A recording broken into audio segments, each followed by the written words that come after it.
Ya llegamos al siglo que nosotros recordamos, porque vivimos, nacimos y vivimos la mayoría de nosotros, la mayor parte de nuestras vidas en el siglo XX. Y algunos movimientos del siglo XX, el modernismo o la teología liberal, era hija de la crítica alta y tuvo malísimos efectos en las iglesias de los Estados Unidos. Empezó en Alemania, luego agarró fuerza en Inglaterra y luego cruzó el Atlántico y tomó posesión de las universidades, las escuelas de divinidades, los seminarios teológicos de los Estados Unidos. No todos, pero la mayoría. Destruyendo la confianza en la Biblia y causando una pérdida de millones de miembros de las iglesias liberales. Y enfatizaban, porque ya desenfatizaban y hasta negaban las doctrinas básicas del cristianismo, negaban doctrinas expresadas en el credo de los apóstoles. Y, o sea, cosas básicas. Pero en su lugar querían predicar algo, entonces empezaban a predicar lo que se llama el evangelio social, que enfatizaba la acción social más que la evangelización. Y pueden ver que pues tiene algo de sentido. Ya perdieron muchas veces la esencia del evangelio, pero tenían una gran infraestructura. Las iglesias metodistas, presbiterianas, bautistas, luteranas, anglicanas, hasta cierto grado la católica romana, todas fueron infectadas por ese modernismo. Y entonces tenía que hacer algo. Entonces pues querían hacer buenas obras, pero sin la raíz de las buenas obras, que es el evangelio. Algunos evangélicos reaccionaron enfatizando los fundamentales o los fundamentos de la fe. Y aquí, un nombre que es muy común hoy en día, porque se aplica a muchas situaciones, hablan de los fundamentalistas. Aquí nació este movimiento fundamentalista. Y el movimiento fundamentalista era correcto. Era limitado en su enfoque, pero era correcto en lo que afirmaba. ¿Qué afirmaba? Afirmaba que Jesús nació de la Virgen, que es Dios y hombre, que murió vicariamente en la cruz, que Él resucitó corporalmente, que la Biblia es palabra de Dios. O sea, afirmaba cosas que son básicas, que son fundamentales para la fe cristiana a través de los siglos. Entonces no es nada, no inventaba nada. Lo único malo, no puedo decir lo único malo, pero era reduccionista. Peleaban por ciertos fundamentos, ciertas doctrinas claves que era necesario porque los liberales estaban negando esas doctrinas. Sin embargo, quedaba corto en su enfoque. Algunas denominaciones se dividieron, incluyendo la presbiteriana, y por lo general los liberales seguían en control de toda la infraestructura de las iglesias. O sea, los seminarios, las universidades, los templos. Y los fundamentalistas, o llegaron a llamarse los evangélicos, ellos a veces fueron echados fuera y a veces bajo disciplina eclesiástica, como si ellos fueran los herejes. Y pues cuando la verdad es que lo contrario era cierto. Ellos no negaban las doctrinas básicas de la fe cristiana, los modernistas sí. Pero los modernistas tenían el control y el poder político eclesiástico. Y de ahí nacieron muchos seminarios nuevos, nacieron muchas universidades nuevas, ellos defendiendo, siguiendo con un alto nivel intelectual, pero defendiendo las doctrinas clásicas, históricas de la fe cristiana. De hecho, el seminario que asistí yo, Westminster se llama, salió del seminario de la Universidad de Princeton, que era el seminario presbiteriano. Y los que seguían con la doctrina histórica de la iglesia presbiteriana se sintieron con necesidad de salir y fundar un seminario que seguiría con esa tradición. Muchos otros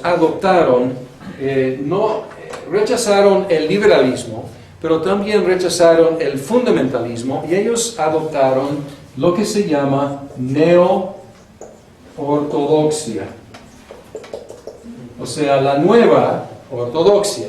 Y el nombre más famoso asociado con la nueva o la neo-ortodoxia es Karl Barth.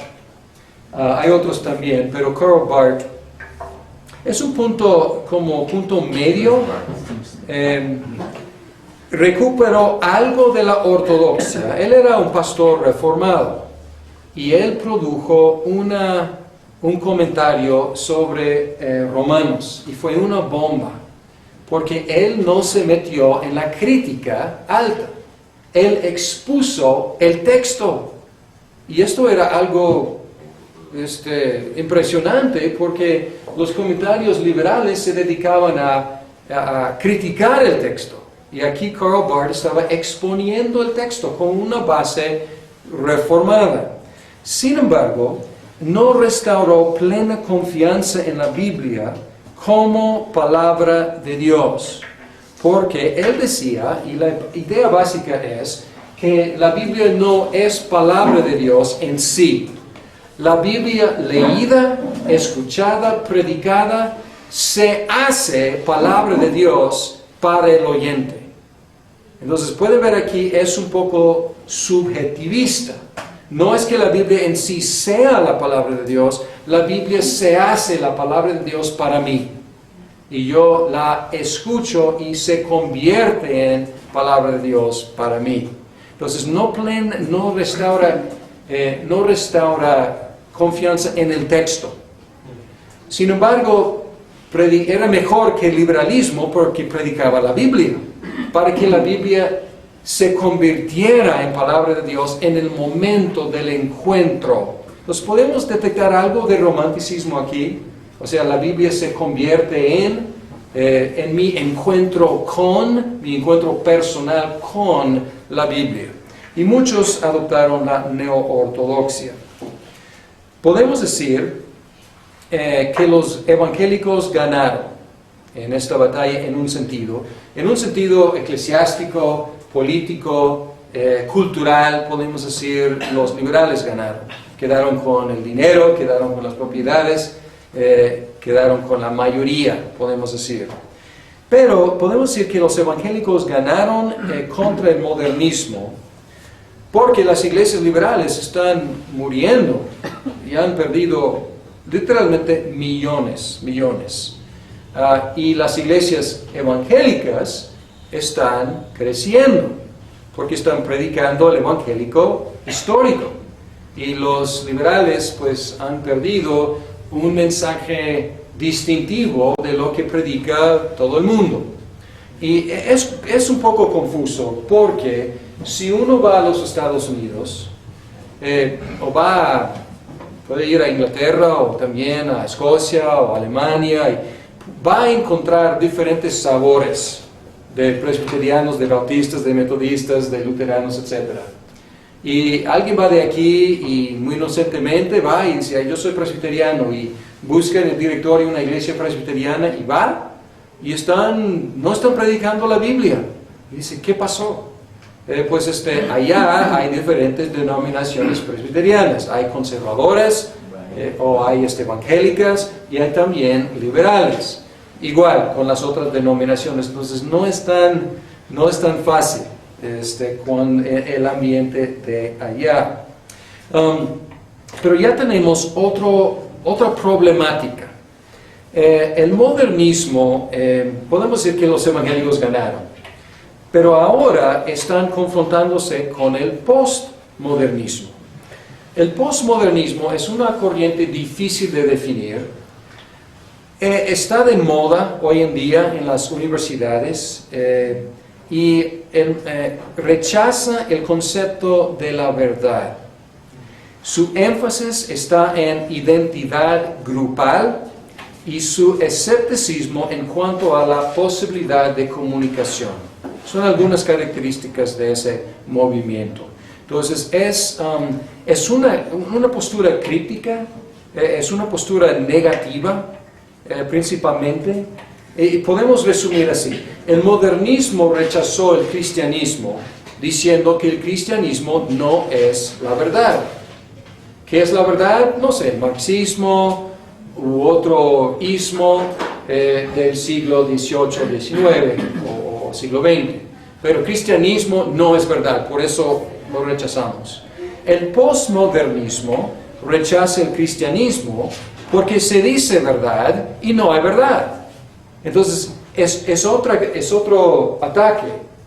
Y es más, en un sentido, es más profundo, porque no solamente está atacando una versión que se dice que es la verdad, está atacando la verdad, el concepto de la verdad.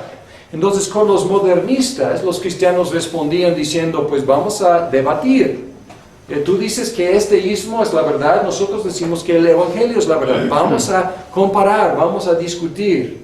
Pero ahora, pues el postmodernismo llega y dice, pues tacho a todos, porque todos se creen la verdad. Y vamos a rechazar a todos. Y obviamente es algo irónico aquí, ¿no? No hay verdad, excepto la declaración de que no hay verdad. Entonces, obviamente es muy irónico y muy como, es un autogol en un sentido. Sin embargo, es muy común hoy en día escuchar a los jóvenes universitarios decir, no hay verdad, no hay nada que es verdaderamente verdad. Entonces, eso es otra situación que estamos confrontando, enfrentándonos. La inmigración es un tema muy importante hoy en día. La inmigración de muchos del sur de Europa a los Estados Unidos aumentó dramáticamente el número de católicos romanos en los Estados Unidos. O sea, las inmigraciones al principio eran de ¿quiénes? Escoceses, ingleses, holandeses, alemanes, y luego otras olas de polacos, de italianos, de griegos, y ellos llegan con el catolicismo romano o con la ortodoxia oriental. Entonces es algo nuevo para los Estados Unidos. Y ahora representan casi 25% de la población debido a dos cosas: la inmigración, y probablemente es más ahora. Esta figura no es muy actualizada, con inmigración latina, o sea, de Latinoamérica, a lo mejor es más. Pero dos cosas: la inmigración que sigue y la alta natalidad de los matrimonios católicos romanos. Tienden a tener más hijos. Entonces, es el grupo religioso más grande en los Estados Unidos hoy en día. Pero si ponemos a todos los protestantes juntos, hay más protestantes que católicos romanos. Sin embargo, si hablamos de bautistas o presbiterianos o luteranos o algo así, los católicos romanos son más. Y su historia es interesante, porque su historia es como la historia de los protestantes en Latinoamérica. Empezaron principalmente en las clases humildes, pero poco a poco han ido escalando. Y obviamente han llegado a puestos muy altos. Un presidente de los Estados Unidos, pues obviamente la familia Kennedy no es de las familias humildes, pero pues han llegado los católicos romanos a tener influencia en la sociedad, aunque muchos siguen siendo pues de las clases sin muchos recursos. Pero es interesante, los protestantes aquí como subiendo y allá los católicos romanos llegando a más estatus en la sociedad. Y otra cosa, la descolonización de los imperios europeos ha creado nuevas naciones independientes que hasta la fecha están luchando para definirse y lograr estabilidad. Podemos pensar en Latinoamérica, hay países que, pues el mismo país en que estamos, México, después de 1810, pues hubo mucha inestabilidad por todo un siglo hasta que llegara a definirse muy bien. Y algunos países, después de haber sido liberados de sus conquistadores o colonizadores, hasta la fecha no han llegado a ser estables. Podemos pensar en algunos países en África que hasta la fecha no han logrado estabilidad. Un movimiento muy fuerte en el mundo es el movimiento de los derechos civiles. Y la idea es, podemos decir que no sabemos dónde nació precisamente, pero nació de las ideas liberales que apoyaron la Revolución Francesa, la Revolución Americana. Sin embargo, agarraron mucha fuerza en la época de la liberación de los esclavos. Y en los Estados Unidos, pues la idea de la igualdad para los negros, ahí fue como la primera gran causa de los derechos humanos. O podemos hablar también de los derechos de las mujeres, también el sufragio para las mujeres también. Son ejemplos de grandes preocupaciones por tener igualdad de derechos para hombres, mujeres, para blancos, para negros, etc. Y ahora, hoy en día, hay una gran preocupación mundial por los derechos humanos. Quizás no tanto en la práctica como en la teoría, porque obviamente están violados por todos lados. Sin embargo, es un punto de discusión muy importante entre las naciones. Desgraciadamente, ha tenido muchos efectos muy positivos, pero desgraciadamente todas las causas políticas y todas las causas morales ya tienen la bandera de derechos y todo ya es un derecho. Pues, ¿qué pasó con responsabilidad? No sabemos, pero todo es derecho y todos están peleando por los derechos. Y todo, desgraciadamente, el debate está como viciado porque ya todo ya ha llegado a ser un derecho. Otros grandes movimientos del siglo XX, obviamente el nazismo o el fascismo, y por un lado, y el comunismo por el otro lado, promovieron nuevos imperios bajo ideologías, sistemas ideológicos. Y aquí podemos ver el orgullo del modernismo. El modernismo era buenísimo para tener sistemas, para tener ideologías que iban a resolver todos los problemas de la humanidad. Y podemos entender algo de la desilusión de los postmodernos. Porque ¿qué pasó con estos ismos, este nazismo, este comunismo? Realmente llegó a garantizar alegría, igualdad, prosperidad para todo el mundo. Al contrario, llegó a su colmo en la Segunda Guerra Mundial. El nazismo cayó en la Segunda Guerra Mundial ante la fuerza armada de los aliados, que precedió las décadas de la Guerra Fría entre el primer mundo y el segundo mundo. Originalmente, esas descripciones, el primer mundo era los Estados Unidos y sus aliados. El segundo mundo era la Unión Soviética y sus aliados. Y el tercer mundo eran los países neutrales. Y en el tercer mundo, muchas veces, ahí estaba la batalla entre el primer mundo y el segundo mundo. O sea, muchos países donde el primer mundo y el segundo mundo batallaban para ver si el comunismo o el capitalismo iba a controlar el país.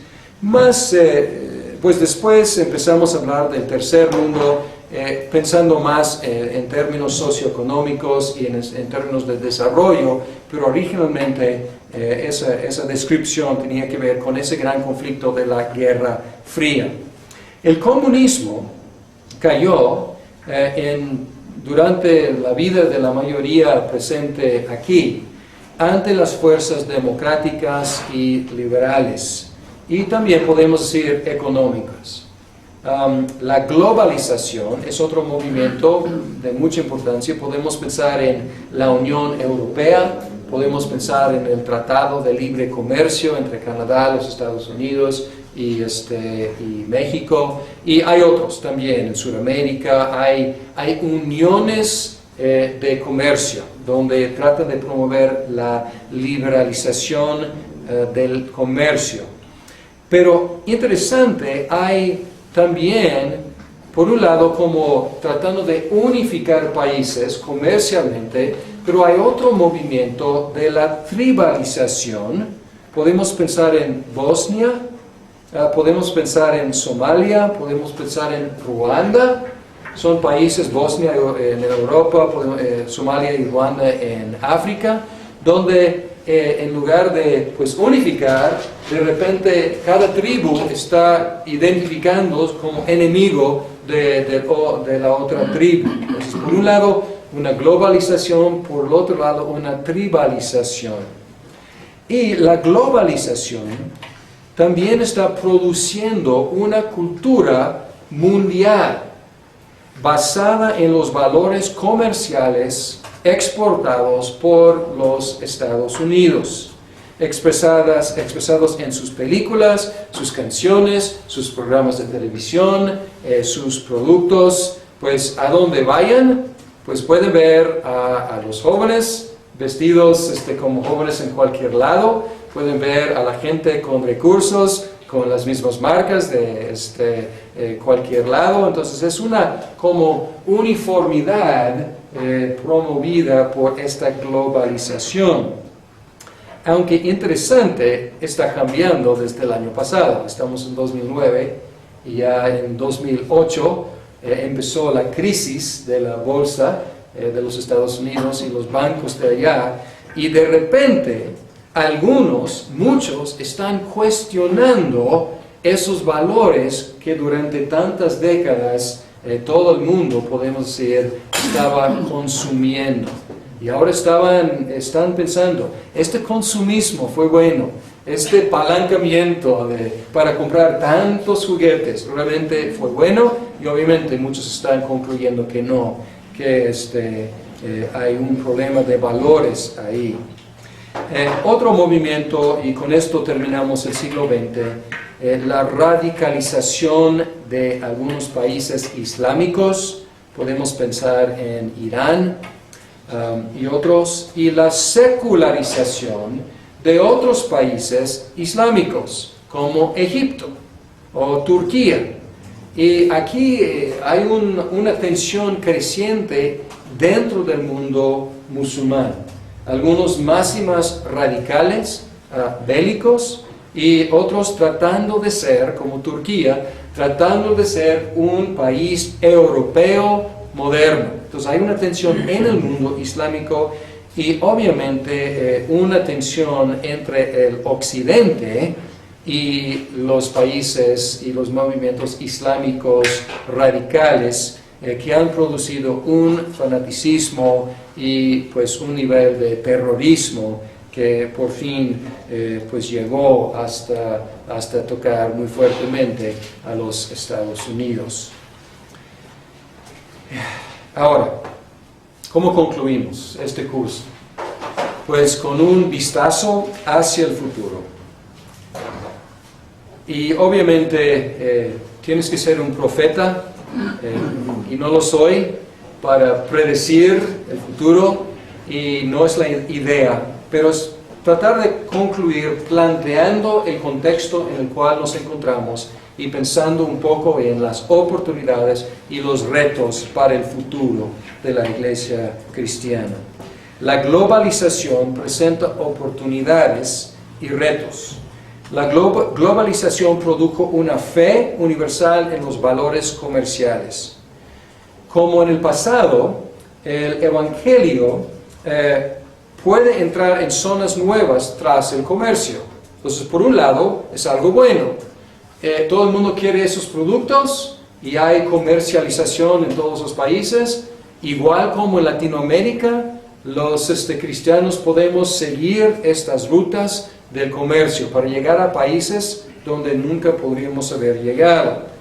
Y al mismo tiempo, con la crisis actual, con este cuestionamiento de los valores cristianos, tenemos una oportunidad de presentar algo más sólido que no es afectado por la bolsa o por el estado financiero de los grandes bancos del mundo. Entonces la globalización, y ahora algo muy nuevo en los últimos meses, el cuestionamiento global de algunos valores que habían sido tan importantes. Ahora el postmodernismo presenta oportunidades y retos. Su negación absoluta de la verdad absoluta, y quiero que escuchen la ironía ahí, presenta una dificultad para los que predican que Cristo es el camino, la verdad y la vida. Si no hay verdad, obviamente Cristo no es verdad. Sin embargo, el posmodernismo ha hecho la gente que dudara de su fe en el modernismo y puede prepararle para considerar posiblemente un mensaje premoderno. Porque el mensaje del Evangelio no es un ismo de la época moderna, es premoderno.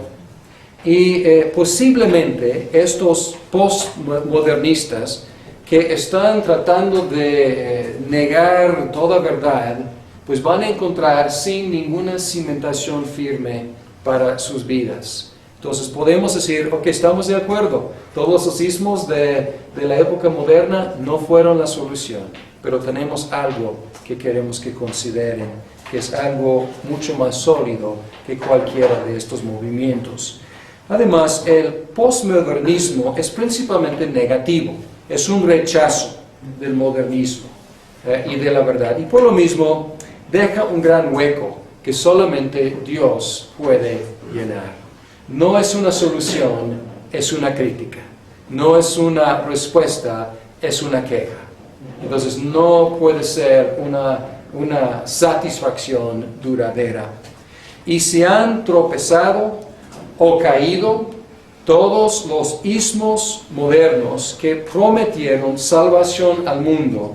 Es oportunidad para nosotros predicar un mensaje más antiguo y más sólido, el único que realmente puede traer salvación a nuestro mundo. Y así terminamos la historia de